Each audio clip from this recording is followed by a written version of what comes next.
Hizi ni tetesi za soka barani Ulaya, leo ikiwa ni siku ya Jumapili ya tarehe ya 8 mwezi wa pili mwaka 2026. Karibu sana Talent Media, tufahamu kunako tetesi za soka huko Ulaya Jumapili kuna nini kubwa zaidi, ikiwa ni kwamba Real Madrid tunaambiwa wameongeza kasi ya kumnyakua Rodri. Mimi ni Ali Swaleh Mshana na hii ni Talent Media. Klabu ya Real Madrid wanaongeza juhudi zao za kumvutia kiungo wa Manchester City mwenye umri wa miaka 29 Rodri, huku mchezaji huyo wa kimataifa wa Hispania akiwa na chini ya miezi 18 iliyobaki kwenye mkataba wake.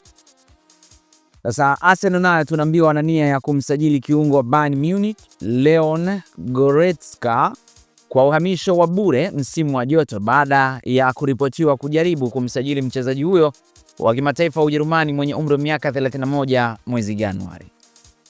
Kwingineko, klabu ya Juventus hawajafanya mazungumzo yoyote ya mkataba na mshambuliaji Dusan Vlahovic tangu majira ya joto yaliyopita, na kwa kuwa mkataba wa mchezaji huyo wa Serbia mwenye umri wa miaka 26 unaisha msimu wa joto, Chelsea, Tottenham, AC Milan, Inter Milan na Roma wanaonyesha nia ya kumnyakua mchezaji huyo.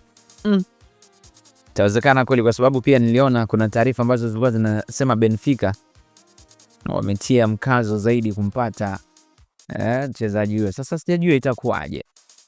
Sawa, tukitazama habari nyingine, kocha wa Paris Saint-Germain Luis Enrique amehusishwa na kazi ya Manchester United, lakini Mhispania huyo haoni kama ni mradi unaomfaa na anatarajiwa kusaini mkataba mpya na klabu hiyo ya Ufaransa. Kwa Manchester United imekuwaje? Mbona Carrick yuko vizuri? Namwacha Carrick au ndo ile sema kwamba hawezi kapewa tena. Najua zile inasemekana kwamba hataki shinda vipi, hawezi kumpa timu nani yule iliki Manchester yule, au ni kwa mchezaji wa zamani pia. Haya bwana, tuondoke huko. Lakini Manchester United pia na Newcastle wamejiunga na orodha ya inayoongezeka ya vilabu vinavyomfuatilia beki wa kulia Brentford na timu ya chini ya miaka 21 ya Italia, na huyu sio mwingine ni Michael Kayode mwenye umri wa miaka 21. Wanaweza kumpata pia, United wako kasi sana. Lakini Inter Milan wanatarajiwa kumpa kocha Christian Chivu nyongeza ya mkataba wa mwaka mmoja hadi 2028 pamoja na nyongeza ya mshahara mwishoni mwa msimu.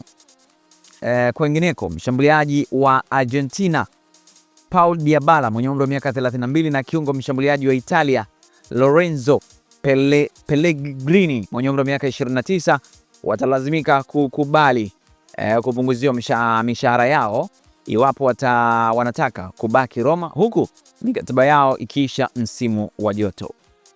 Lakini kiungo wa Italia Sandro Tonali mwenye umri wa miaka 25 anaweza kudai kuondoka Newcastle iwapo klabu hiyo itashindwa kufuzu ligi ya mabingwa msimu ujao.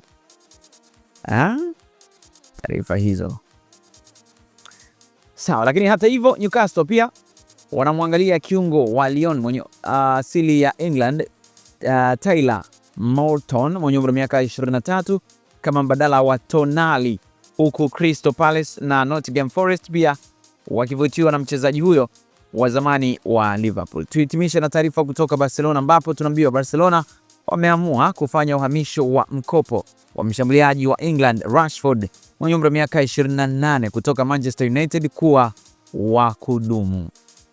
Bora mimi hadi kufikia hapo na hitimisha tetesi za soka barani Ulaya. Hii ni Talent Media, mimi ni Ali Swaleh Mshana. Kama bado hujasubscribe, basi mimi nakuomba fanya hivyo, na lengo ni kupata taarifa zetu zote. Asante, nikutakia utazamaji mzuri wa updating zetu nyingine. Bye bye.